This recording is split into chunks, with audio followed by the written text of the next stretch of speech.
Ronda Veritas Report.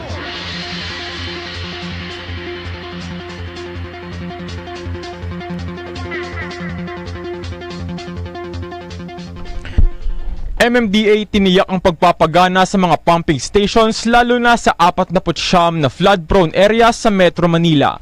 Ang balitang yan tinutukan ni Nolan Ariola. Maraming salamat mga kapanalig. Ngayong panahon ng tag-ulan, tiniyak ng Metro Manila Development Authority Chairman Don Artes na gumagana ang 71 pumping stations para makatulong na maibsan ang pagbaha sa ilang bahagi ng Metro Manila.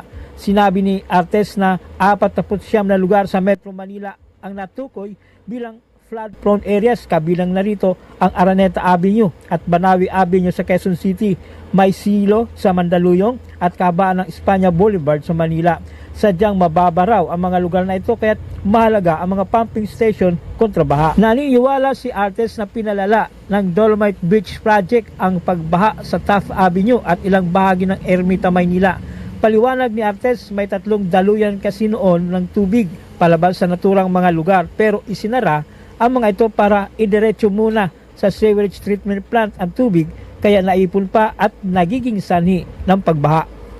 Well, una-una po pag natapos ito, may expect po natin na kung hindi man completely mawala yung baha, ay hindi po tataas.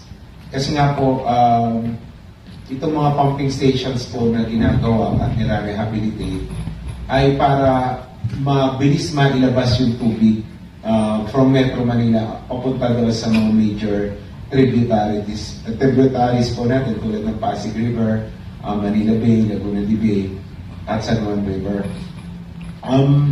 As to timeline, ang makakasagot po niyan ay DPWH dahil sila po yung nag-i-implement ng project.